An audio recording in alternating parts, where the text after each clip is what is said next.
வணக்கம் மக்களே, எல்லாரும் எப்படி இருக்கீங்க? நான் உங்கள் தினேஷ் பேசுகிறேங்க. இன்றைக்கி நான் எங்கே வந்திருக்கேன் அப்படின்னு பார்த்தீங்கன்னா, திருவள்ளூர் மாவட்டம் பொன்னேரி.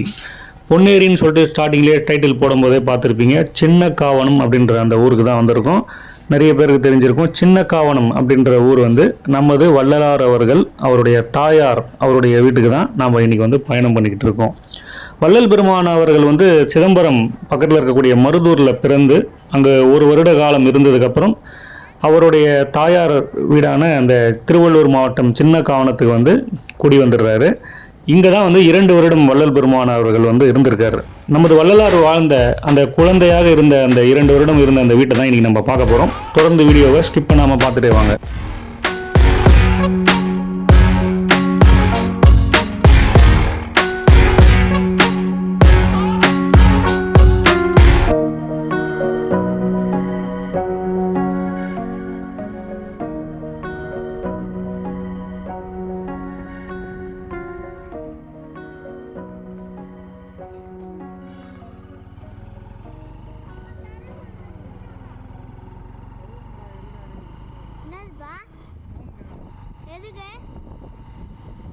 பொன்னேரி இது வந்து திருவள்ளூர் மாவட்டத்தில் அமைஞ்சிருக்கக்கூடிய ஒரு ஊருங்க. இந்த பொன்னேரியிலிருந்து கரெக்டாக 2 கிலோமீட்டர் தொலைவில் தான் அந்த சின்ன காவனம் அப்படின்ற ஊர் அமைஞ்சிருக்குங்க. ஆரணி ரிவர் ஒன்று கிராஸ் ஆகும். அந்த ரிவரை கிராஸ் பண்ண உடனே அந்த சின்ன காவனம், அதாவது பழவேற்காடு போகக்கூடிய சாலை அது. அதில் வந்து பொன்னேரியிலிருந்து 2 கிலோமீட்டர் தொலைவில் அந்த இல்லம் அமைஞ்சிருக்கு. நீங்கள் வள்ளல் பெருமான் அவருடைய வாழ்க்கை வரலாறு படிக்கும் பொழுது சின்ன காவனத்தில் அவர் 2 வருடம் வாழ்ந்ததாக படிச்சிருப்பீங்க. அந்த ஊருக்கு தான் இப்போ நம்ம வந்திருக்கோம். வள்ளலார் அவர்கள் வாழ்ந்த 34 வருடங்கள் சென்னையில் வாழ்ந்திருப்பார். அதில் வந்து மின்ட் இல்லம், அந்த வீராசாமி தெருவில் இருக்கக்கூடிய இல்லம், அந்த வீடியோவும் நம்ம சேனலில் இருக்குது, பாருங்கள். இதில் வந்து பொன்னேரியில் 2 வருடம் அவர் வாழ்ந்த அந்த இல்லத்துக்குள்ளே நம்ம என்னென்ன விஷயங்கள்லாம் இன்றைக்கி இருக்குன்றதை பார்க்க போகிறோம். ஸ்கிப் பண்ணாமல் பார்த்துட்டே வாங்க. போகிற வழிலாம் ரொம்ப அழகாகவே இருக்குது. திருவள்ளூர் மாவட்டத்தில் நிறைய கிராமப்புற அந்த வயல்கள் அதெல்லாம் பார்த்துக்கிட்டே போயிட்டே இருக்கும். இந்த பொன்னேரின்றது கரெக்டாக சென்னையிலேருந்து ஒரு 40 கிலோமீட்டர் தொலைவில் அமைஞ்சிருக்குங்க. நீங்கள் வந்தீங்கன்னா கண்டிப்பாக மிஸ் பண்ணாமல் பாருங்கள். வள்ளலாருடைய வாழ்விடங்களில் வடலூர், மேட்டுக்குப்பம், கருங்குடி இந்த இடங்கள்லாம் பார்த்துருப்பீங்க. சென்னைக்கு வந்தீங்கன்னா இந்த பொன்னேரி மற்றும் மின்ட்டில் இருக்கக்கூடிய அந்த வீராசாமி தெரு அவர் வாழ்ந்த இல்லம் அதையெல்லாம் பாருங்கள். இப்போ நம்ம சின்ன காவனம் அங்கே வந்தாச்சுங்க. இதுதான் வந்து மெயின் என்ட்ரன்ஸ். உள்ளே வந்து சபை மாதிரி கட்டியிருக்காங்க. வலதுபுறத்தில் ஒரு குடிசை மாதிரி போட்டிருக்காங்க பாருங்கள். அங்கே தான் வள்ளலார் வந்து எக்ஸாக்டாக அவங்க தாயார் கூட இருந்த அந்த இல்லம்னு சொல்கிறாங்க.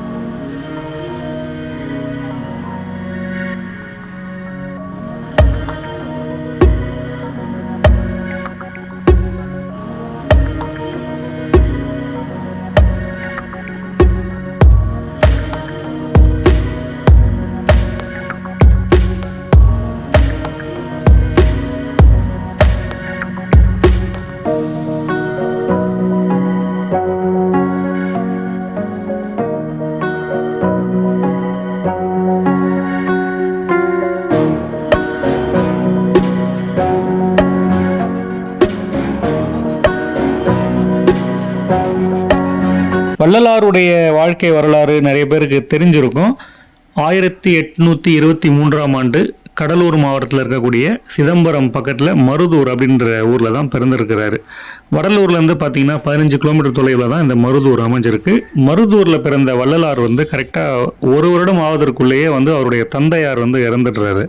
அதனால் வந்து சின்னம்மையாரான வள்ளலாருடைய தாயார் வந்து இந்த பொன்னேரி சின்ன காவனம் இங்கே வந்து கூட்டிகிட்டு வந்துடுறாங்க. கை குழந்தையாக இருந்த வள்ளலார் பார்த்தீங்கன்னா இங்கே ஒரு வருடங்காலத்துக்கும் மேலாகவே இருந்திருக்காரு. அதாவது கிட்டத்தட்ட 1.5 வருடங்களுக்கு மேலாக இந்த வீட்டில் வந்து இருந்திருக்காருன்னு சொல்கிறாங்க. இதுக்கப்புறம் தான் 7 கிணறு தெரு வீராசாமி அந்த மின்ட்டு பகுதியில் இருக்கக்கூடிய அந்த இல்லத்தில் தான் ரொம்ப வருடங்கள், அதாவது பல வருடங்கள் இருந்திருக்கிறாரு அப்படின்னு சொல்கிறாங்க. அதனால தான் அந்த வீட்டை போய் நீங்கள் பார்க்காதவங்களாம் கூட வள்ளலாருடைய வழியில் வரவங்களாம் போய் பார்த்து தரிசனம் பண்ணுங்கள். இப்போ நம்ம இந்த சின்ன காவனம் சபைக்குள்ளே போயிட்டு அங்கே இருக்கக்கூடிய விஷயங்கள்லாம் பார்க்க போகிறோம். இப்போ இந்த குடிசையை நீங்கள் பார்த்தீங்க பாருங்கள். அந்த குடிசைக்குள்ளே தான் வந்து அவருடைய தாயாருடைய உருவம் வச்சுருக்காங்க பாருங்கள், அழகாக இருந்துச்சு. இதுக்குள்ளே வந்து ஜோதி ஏற்றி வழிபாடு பண்ணுறாங்க. இந்த இடத்துல வந்து அன்னதானமும் நடக்குது. ரொம்ப வள்ளலாருடைய உருவப்படமோ இல்லை எந்த வள்ளலாருடைய வழிபாடு எங்கே நடக்குதோ அங்கெல்லாம் கண்டிப்பாக அன்னதானம் இருக்குன்றது எல்லாரும் அறிஞ்ச ஒன்று தான். இங்கே நம்ம வந்து மதிய உணவு அன்னதானம் நம்மளால் முடிஞ்ச சேவை ஏதாவது செஞ்சுட்டு நம்ம அப்படியே இங்கே அன்னதானமும் சாப்பிட்டுட்டு இனி இங்கேருந்து போகலான்னு பார்க்குறோம். இந்த இடத்துக்கு வந்ததுக்கு ரொம்ப மகிழ்ச்சிங்க எங்களுக்கு. நீங்களும் கண்டிப்பாக பொன்னேரி சின்னக்காவனம் இந்த வள்ளலாருடைய சபைக்கு வந்து வள்ளலாருடைய தாயாருடைய ஆசீர்வாதத்தை வாங்கிட்டு போங்க.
இந்த இல்லத்தில் பார்த்தீங்கன்னா தினமும் ஏழைகளுக்கு காலையில் கஞ்சி, மதிய உணவு, இரவு உணவுன்னு சொல்லிட்டு 3 வேளை அன்னம் வந்து இங்கே தயார் செஞ்சு தராங்க. இங்கே வந்து நீங்கள் உதவி செய்யணும் அப்படின்னு நினச்சிங்கன்னா சின்னக்காவனத்தில் போயிட்டு அங்கே இருக்கக்கூடிய அவங்கள வந்து அங்கே வழி நடத்துகிறவங்கள போயிட்டு நீங்கள் பார்த்து கேளுங்க என்ன உதவி நம்மளால் கொடுக்க முடியும்ன்ட்டு. முடிஞ்ச அளவுக்கு பொருள் உதவி கொடுத்து உதவுமாறு அன்புடன் கேட்டுக்கொள்கிறோம். அது இல்லாமல் இன்னொரு விஷயம் பார்த்தீங்கன்னா அரிசி போன்ற விஷயங்கள்லாம் வந்து நிறைய பேர் தானம் தராங்க. நீங்கள் அங்கே போய் என்ன தேவைப்படுது அப்படின்றத கேட்டு அவங்களுக்கு வந்து பொருள் உதவியாகவோ அவங்க என்ன கேட்குறாங்களோ அதை பண்ணி கொடுங்கலாம். இங்கே நிறைய விஷயம் தெரிஞ்சுக்கோங்க. ஏழை மக்களுக்காக தான் இங்கே வந்து உணவு, உண்மையிலேயே சொல்லப்போனால் ஏழை மக்களுக்காக தான் அன்னதானம் என்றதே வந்து வள்ளல் பெருமான் அவர்கள் குறிப்பிட்டிருப்பார். எந்த வகையிலும் வந்து எந்த ஆதாரமும் இல்லாத ஏழைகளுக்கு வந்து உணவு கொடுத்து பாகம் செய்து கொள்ளுங்கன்னு சொல்லிட்டு சொல்லியிருப்பாரு ஜீவகாருண்ய பகுதியில். அதுபோல தான் நம்ம வந்து கொடுக்கக்கூடிய அந்த நம்மளுடைய நிதி உதவி ஒரு ஏழையுடைய வயிற்று பசிக்கு வந்து உதவும் அப்படின்றத தெரிவித்துக் கொள்கிறோம். இந்த இடத்துல வந்து அடுத்து தைப்பூச விழா கொண்டாடுவாங்க. இங்கே இருக்கக்கூடிய பகுதி மக்களோ இல்லை வேறு இடத்துல இருந்து யாருன்னா வந்து பார்க்கணும்னு நினச்சிங்கன்னா தைப்பூச விழா வந்து இந்த இடத்துல கொண்டாடுவாங்கன்னு சொல்லியிருக்காங்க. இதையும் நீங்கள் போயிட்டு பார்க்கலாம். முக்கியமாக வடலூரில் தைப்பூச ஜோதி தரிசனம் காட்டுவாங்க. அதையும் போய் பாருங்கள். 6 கால ஜோதி தரிசனம் அது. அந்த வடலூர் ஜோதி தரிசனத்தை பார்க்காதவங்க போய்ட்டு கண்டிப்பாக வடலூரில் முதல்ல பாருங்கள். அதுக்கப்புறம் இந்த சின்னக்காவனமும் இது வரைக்கும் பார்க்காதவங்களும் வந்து இந்த இடத்துல வந்து பார்த்து தரிசனம் பண்ணுங்கள். குறிப்பாக வள்ளலார் அவர்களுடைய வாழ்க்கை நெறிய என்னன்றதை படித்து தெரிஞ்சுக்கோங்க. இறைவனை அடைய முதல் வழியே, அதாவது முதல் படியே பார்த்தீங்கன்னா அசைவ உணவை தவிர்த்து ஜீவகாருண்யத்தில் வர வேண்டும் என்பதுதான் வள்ளலாருடைய கருத்து. அதனால் வந்து நம்ம என்னதான் கடவுளை விழுந்து விழுந்து வணங்கினாலும் பிற உயிர்களை கொலை செய்து உணவு நம்ம எடுத்தோம்னா கண்டிப்பாக வந்து அது அருள் கிடைக்காது அப்படின்றது தான் இயற்கையான உண்மை. விஷயம் வந்து உங்களுக்கு கசப்பாக இருந்தாலும் ஆரம்பத்தில் அது அப்படி தான் இருக்கும். போக போக உண்மை என்னன்றது உங்களுக்கே தெரிய ஆரம்பிச்சிடும். ஜீவகாருண்யத்தில் எல்லாரும் வாழ்வோம். நன்றி, வணக்கம். மீண்டும் ஒரு வீடியோவில் சந்திப்போம்.